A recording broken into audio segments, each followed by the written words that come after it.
studio a few days ago about the young girl in Pakistan who is accused of blasphemy because she might have burned some pages from the Quran. And here you talk about the blasphemy laws in Pakistan. Let's listen. I differ with the procedural and administrative, all procedural law of this matter. I have many reservations. I have difference of opinion. And this law needs a lot of reforms and amendments. And I do not support this law as it is being practiced in Pakistan. So, no doubt about it, you say that you are against the way the law is practiced in Pakistan, where the punishment for blasphemy is death. But here's another clip that we have found in Urdu, where you talk about the same laws, but in a totally different way. Let's take a listen. मैं stand ये ले रहा था और यही कानून बनवाया.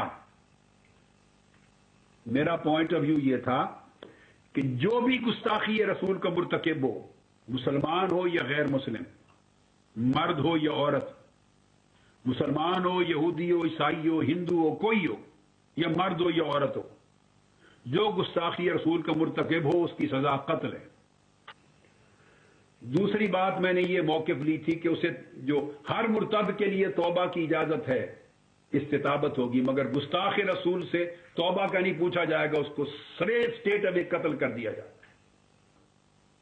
कि एक शख्स लड़ रहा है हुर्मत रसूल की अजमत के लिए, नामूस रसूल के लिए, ताकि गुस्ताखी के सारे रास्ते और सब इम्कानात बंद हो जाएं,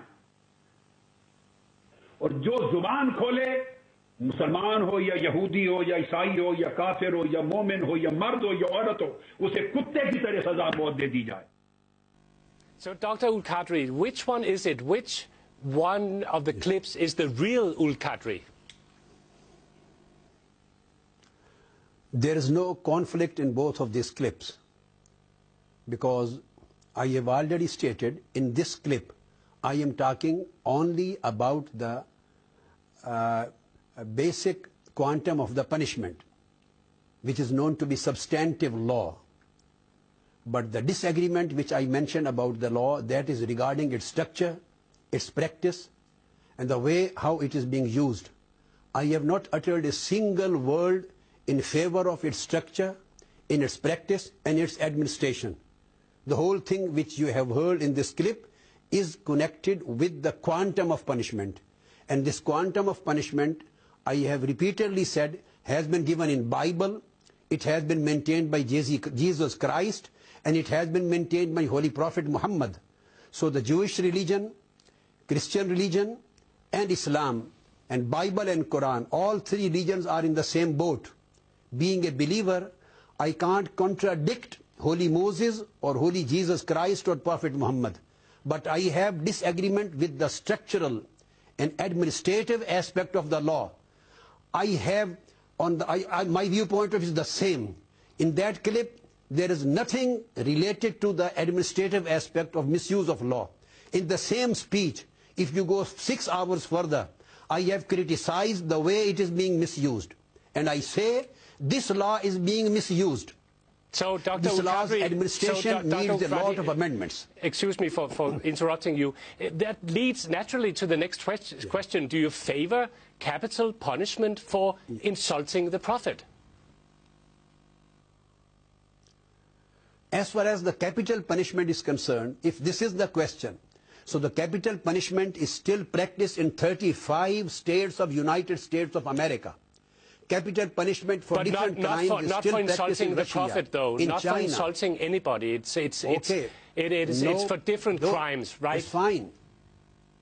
I agree. It is not for blasphemy, but still for different crimes.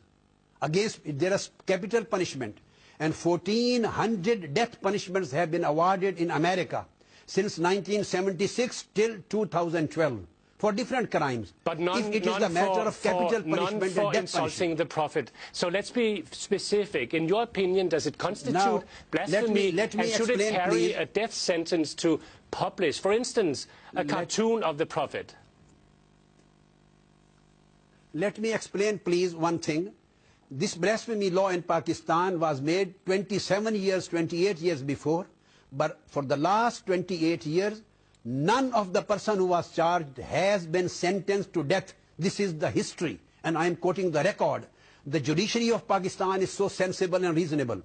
The judges of Pakistan are so knowledgeable that none of the person charged against blasphemy has been sentenced to death up till today. So this is a different matter. Right. Doctor, it has now been noted that you are for the blasphemy laws and you are for capital punishment, but not the way that it apparently is carried out or mandated in Pakistan. So let's be specific. And in your opinion, does it constitute blasphemy? And you should know that blasphemy is probably in Denmark different or interpreted differently than it is in Pakistan. So in your opinion, does it constitute blasphemy, and should it carry a death sentence to publish, for instance, a cartoon of the Prophet? Whatever was done in Danish newspaper, I agree. Danish is not an Islamic country. And there is no right of any Muslim community to claim Islamization of Denmark. Sharia is not to be enforced in Denmark. Islamic laws and penal system is not to be enforced in Denmark. So it will never be applied here. This is just a matter in the Islamic countries. I believe in democracy. Parliaments have their own choice to make the blasphemy laws or not to make. What kind of punishment they want to formulate and what kind of not. So Danish parliament has its own right, freedom. So I would say no punishment for the cartoons publisher newspaper here in Denmark. So what about in Pakistan? Non-Muslim society and non-Muslim state. So what in Pakistan is a cartoon or burning, for instance, the Quran and other holy books, as despicable as it might be to some people, should it carry a death sentence in Pakistan? So in Pakistan, for example, we will go to the law made by the parliament, the present law of the land. But the question is, it is to establish whether this is a false accusation. For example, in this case, when the girl, as it is stated, she was a minor, 9 or 11 years old.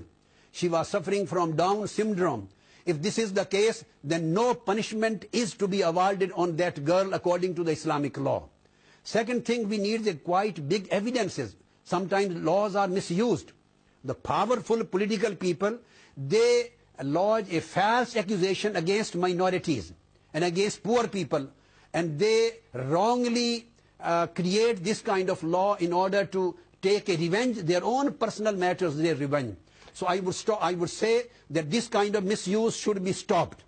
A big radical change and reformation is needed in this law so that the minorities are not exploited, minorities are not harassed, minorities are not misused, and this law is not wrongly applied on them. And any act which goes against the rights of minorities is also necessarily to be protected by the Islamic law. So Islam does not allow anybody to misuse a law against minorities. This is the law of Quran and this is the law of the Sunnah of Holy Prophet. If anything is misused, the law of murder is misused in Pakistan. Many other laws are misused. Influential people in their society, they take wrong benefit of the laws. They create influences of the police or stations and police officers. Situation is slightly different in Western societies and Pakistani society.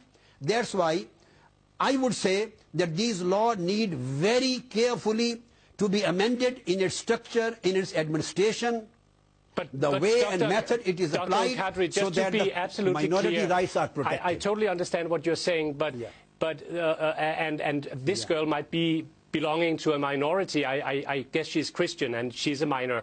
But had she been 16 or 18 or whatever the legal age is, should she be punished according to the law that you apparently supported just a few months ago? Yeah. If she's found guilty, I mean. Yes, I say whatever the reports are saying, whatever the reports up till now I was able to read from different newspapers, nothing establishes proper blasphemy against it. If I was there as a judge, I would have released her. And if any injustice goes against her, I will still go there to protect her right and her life. But if she is found guilty in a court in Pakistan, should she be punished according to the Sharia law? That's my question. Why we talk of the Sharia law? We should talk of the law of Pakistan. This is the law which was made by the parliament.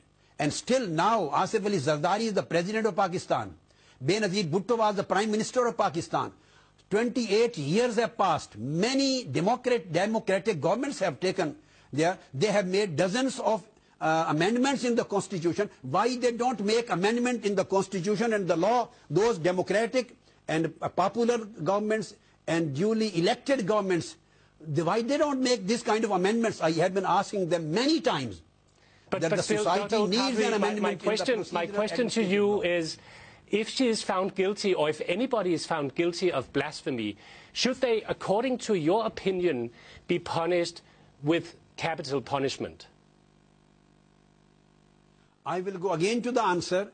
If caricatures or cartoons are published in Danish newspaper, we have no right to enforce our kind of laws on the Danish society. In the same way, Danish society should learn to respect the laws of other parliaments. Danish newspapers should learn to respect the democracies. Let them make their own laws, and if there is any fault, let's go for a dialogue. Let's discuss in a democratic way instead of interfering with each other's laws. So Pakistan has no right to interfere with Danish laws and Danish law of freedom of speech and expression. In the same way, the Danish newspaper society should have no right to interfere with the Pakistani laws. Our collective platform can be a UNO. We can have a democratic dialogue with the governments, with the parliaments. We can an exchange of views, but laws of one country are not going to be enforced in other countries. And I am not in favor of interfering with one another laws in the country. I am total Democrat. I believe in democracy. I believe in freedom of choice. Dr. Qadri, thank you very much for your time. It was a pleasure talking to you.